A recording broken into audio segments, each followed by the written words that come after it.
Hi, welcome to Learning Monkey. I am Raghuir. In this class, we will discuss few examples on deterministic finite automata counting examples. In our previous examples, previous two classes, we already done some examples. According to the complexity, we are moving step by step. So our assumption is you already watched our previous classes because we use the concepts which we already discussed in our previous classes. So based on that, our explanation is dependent on, because explaining everything in every class is not easy. So please follow our playlist from the beginning so that you will have a better understanding of the complete theory of computations. The link for the playlist is provided in the description below. Coming to today's examples, the example here is design DFA that accepts strings that contain even number of zeros and ones. So our input symbols are 0 and 1. We should have even number of zeros and ones, both should be maintained. So in order to do that, so even number of zeros and ones, it should not be consecutive zeros and ones. The zeros and ones should be anywhere 1 0 1 0. Yes, in the entire string we are having even number of ones and even number of zeros. So it is accepted. Double 1, 4 zeros. 4 means even, 2 means even. Okay, this is accepted. 1 0 1, yes, 2 ones, but 1 0, odd number of zeros, it is not accepted. So this is what we have to design in our first counting class, because before class, whenever we discussed the logic, the first class we discussed logic, very simple logic, how to count even number of zeros. Only zeros, we are not bothered about ones. There the logic is like this. We started here 1 0, 2 zeros, 3 zeros, 4 0, 5 zeros, 6 zeros. So when you end up in this state, whenever you have even number of zeros, in this logic, previous classes, the ones are not bothered because we don't need to check how many ones are there. So that's why we are not bothered. Whenever you found 1, we end up in the same state. Wherever state you are, you end up in the same state whenever you are having 1. This is the logic which we already discussed. And in our previous class, we already discussed whenever you want to check both the counting, both the variables. Counting logic should be applied on both the variables. Here our inputs, not variables, our input symbols are zeros and ones, both the symbols. Then we followed the layered approach. So now we have to apply condition on both of them. So we should follow the layered approach.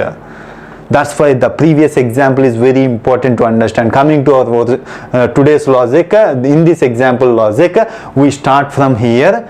So see, that's because we already thinking that you already know what's layered approach means. 1, we end up in this layer, we end up in this vertical layer.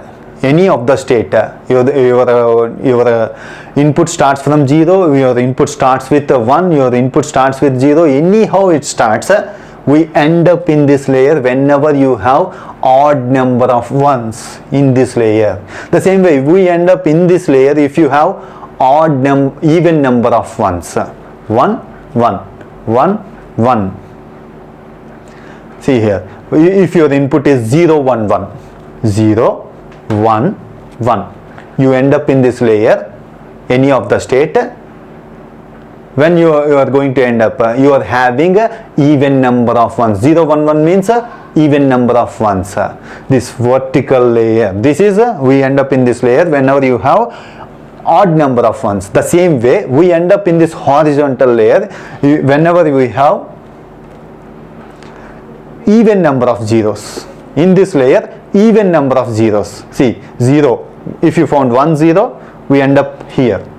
If you found 1 0, 1 0, we are having a odd number of zeros. That's why we end up in this layer, in this horizontal layer, for the even number of zeros, this for the odd number of zeros, this vertical odd number of ones, even number of ones. So that's why when we are going to stay in this final state, why we consider this as final state, because whenever you got even number of zeros and even number of ones, means we end up in this layer whenever we have even number of ones.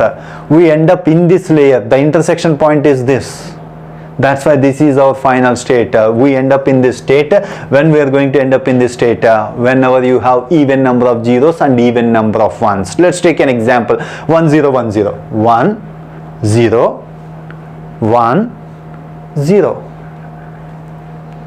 The same way, the same example we can use for if someone asks you to design a DFA that contains even number of zeros and odd number of ones.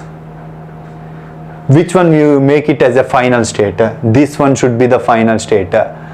Why you call it as a odd number of ones? Odd number of ones means this layer. Even number of zeros means this layer. Intersection point is this. Make it as a final state. We did not mention the state numbers here. Q1, Q2, Q3. Assume some Q. This is the Q0, Q1, Q2 and Q3. So the same example we can use for if you want to take it for odd number of ones and odd number of zeros. This is the final state. Okay, it's very important to think about it. So many times they will ask you these questions. And the next example here is a design DFA that accepts strings starting with 0 and has odd length string. Your length of the string should be odd, but it should be start from 0. So here we are checking two logics. Start with 0 and odd length of string, and we already discussed AND condition. This logic should be happened and the next logic should be happened. So how to design that we already discussed in our previous examples. The same way here we are taking the odd length starting with 0 and has odd length of string, or starting with 1 and has even length of the string. If you start with 1, you should have even length of the string. If you start with 0, you should have the odd length of the string. So OR condition is there. So both the conditions, two conditions are there. In this single first condition, we are having AND condition and two logics are there. In the second condition, we are having two logics. These should be in between OR. So why we are saying it as AND and OR? How to design DFAs if you are having AND condition? How to design DFAs if you are having OR condition? These examples are discussed previously. So in order to get you an intuition, okay, this type of situations we have to go this way. This way is the best way, because our intention is to make you understand how to design the DFAs after watching these first 10 classes. That's why we are concentrating much. We are explaining again and again the concept, stressing on the concept. Now the logic is, see, whenever you found 0, if we are starting from Q0, whenever you found 0, we already found one input symbol. And the length of the string should be odd. So length of the string even means, see, 0, 0, 1. If you found 0 or 1, stay here. 0 or 1. Again come here, sorry, 0 or 1 go here, 0 or 1 come again. Means after seeing 0, we end up in this state whenever you found even length of the string. Even plus 1 0, what is it? Odd length. That's why whenever you found 0 and the length of the string should be odd. So that's why this make it as a final state. Initially if you found 1, we should have the even length of the string. So that's why, so whenever you found 1, even length of the string. Sorry, yes, whenever you found 1, even length of the string. We come here, 0, 1. We end up here whenever you have even length. Otherwise, we come here whenever we have odd length. So we need to take a even length. That's why this is considered as a final state. Both the conditions are met. Both the conditions are met. Think about it. Think about it. If you are following or from first class to the here, you will easily understand the logic. Okay. Hope you understand the concept. If you have any questions regarding the concept, please post your questions in the comment section below. Thanks for watching. If you haven't subscribed to our channel, please subscribe to our channel and press bell icon for the latest updates. Thank you.